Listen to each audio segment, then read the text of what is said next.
Há alguns dias eu fiz um vídeo sobre 13 times brasileiros que foram rebaixados no ano do centenário. E nele eu cito o fato de que entre os grandes, apenas Flamengo e São Paulo nunca foram rebaixados. Porém, mesmo hoje sendo um dos times mais fortes do continente, o Flamengo já esteve perto da queda algumas vezes. Eu sou o Neto e hoje no Tradições FC vou te mostrar pelo menos 3 vezes em que o Flamengo quase foi rebaixado para a Série B do Brasileirão.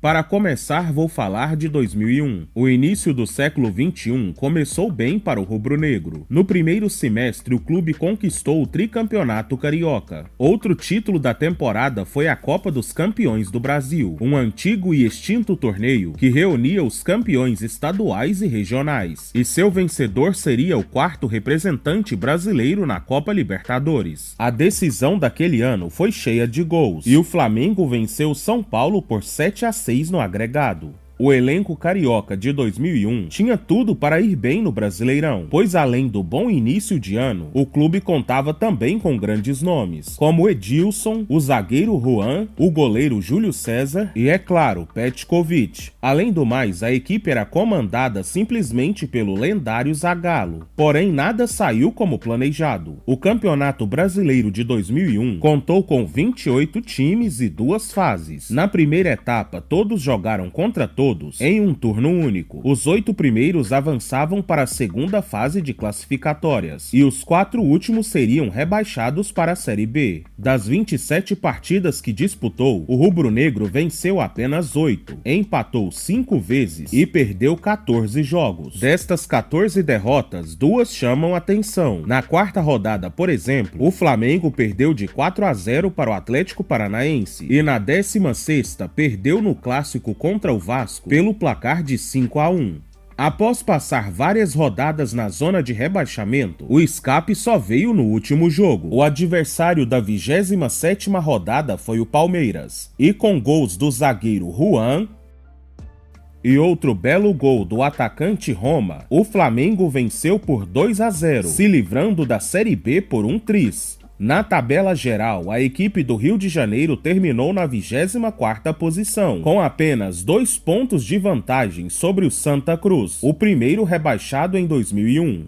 Agora, se eu te falar que 2001 foi o caso mais tranquilo se comparado aos próximos 2, isto por causa das polêmicas que os envolvem. Lá no ano de 2013 aconteceu um dos brasileirões mais controversos da história, mas voltando o foco ao Flamengo, a equipe não teve um ano de todo mal, afinal eles conquistaram o título da Copa do Brasil. Porém, no Campeonato Brasileiro sua campanha foi bastante irregular. Em 38 jogos venceram 12, empataram 13 e perderam outros 13. A grande controvérsia de 2013 aconteceu nas últimas 2 partidas do campeonato. Acontece que ao fim da 37ª e penúltima rodada, a zona de rebaixamento contava com o Vasco em 17º com 44 pontos, o Fluminense em 18º com 43, a Ponte Preta em 19º com 36 e o Náutico na 20ª posição com 17 pontos. Ok, mas e o Flamengo? Bem, o Flamengo estava na 11ª posição com 48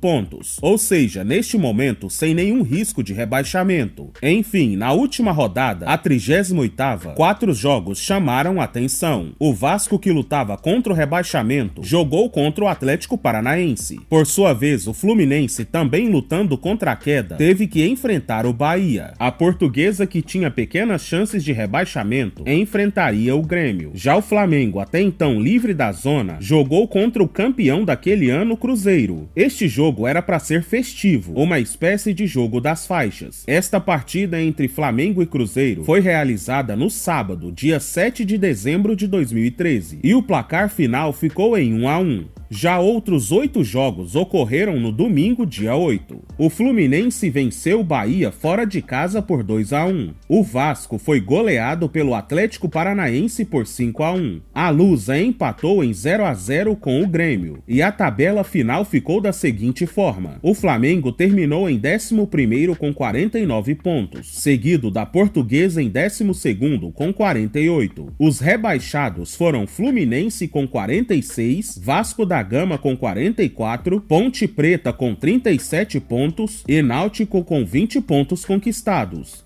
A grande controvérsia daquele ano foi que no jogo festivo do Flamengo contra o Cruzeiro, realizado no sábado, a equipe rubro-negra escalou o lateral André Santos de forma irregular. Por isso, o clube foi punido pelo STJD com a perda de 4 pontos. Desta forma, o Flamengo entrava na zona de rebaixamento com 45 pontos. Porém, no jogo da Portuguesa, realizado um dia depois, a Lusa também escalou um jogador de forma irregular. Era o Everton, um meio-campo que entrou apenas nos últimos 15 minutos da partida. Este erro bizarro custou a perda de 4 pontos para os paulistas, assim como no caso do Flamengo. Porém, como anteriormente a Lusa tinha 1 ponto a menos que o Flamengo, sua pontuação final foi de 44 pontos. Resultado: a Portuguesa acabou caindo no lugar dos dois cariocas. Primeiro o Fluminense, que foi o rebaixado dentro das 4 linhas, mas também no lugar do Flamengo, que escapou por um tris, justamente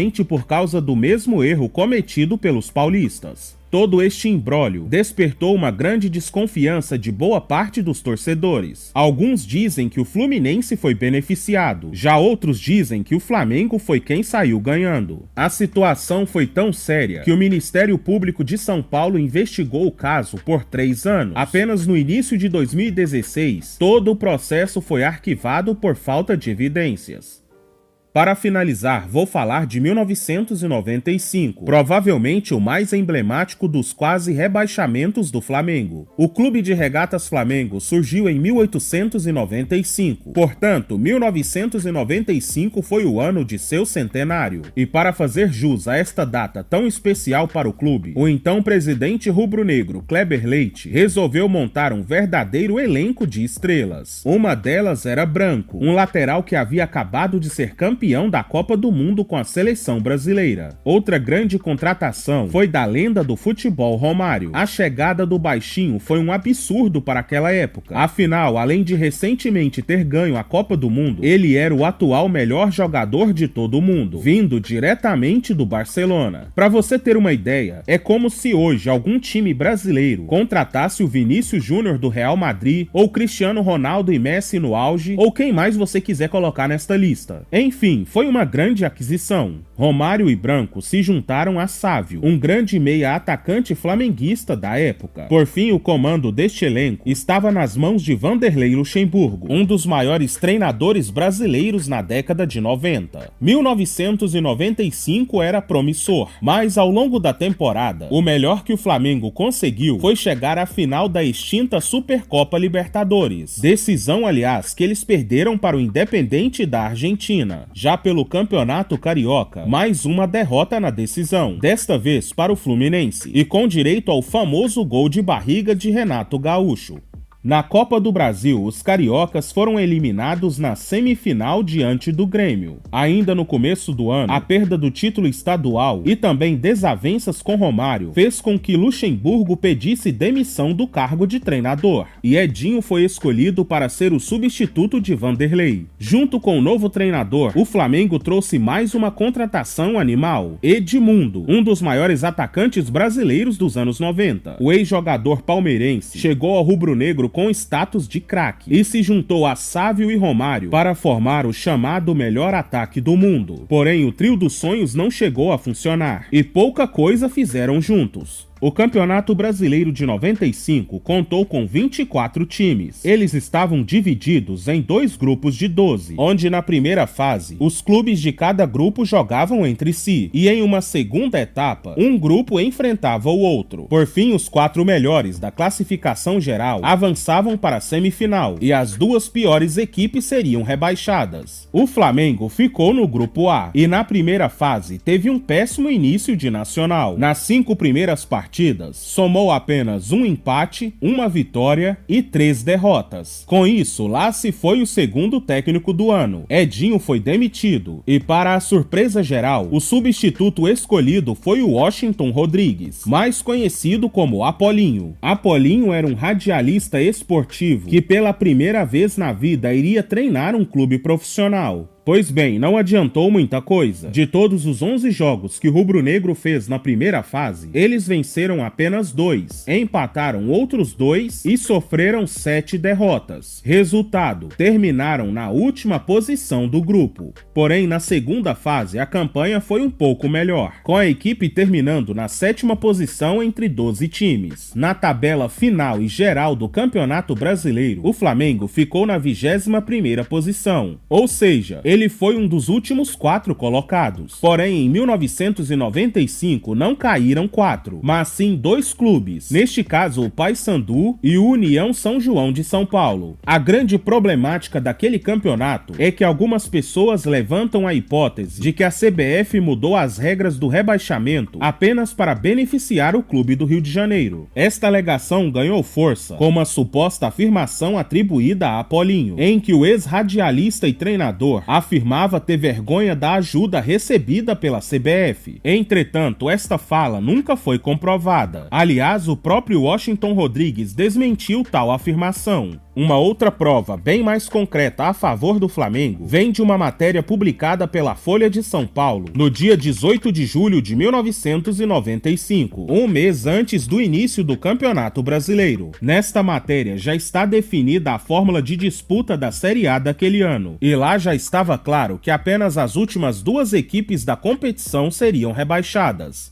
Mas como a gente sabe, o futebol mexe com paixão e fanatismo, então as discussões sempre serão eternas. Por isso eu gostaria de saber se pra você o Flamengo já foi salvo do rebaixamento alguma vez, ou isso tudo é simplesmente provocação dos adversários. Deixe a sua opinião aí embaixo. Antes de sair, deixe o seu like e se inscreva no canal. Se possível, assista um outro vídeo meu, você pode até gostar. Um grande abraço e até a próxima.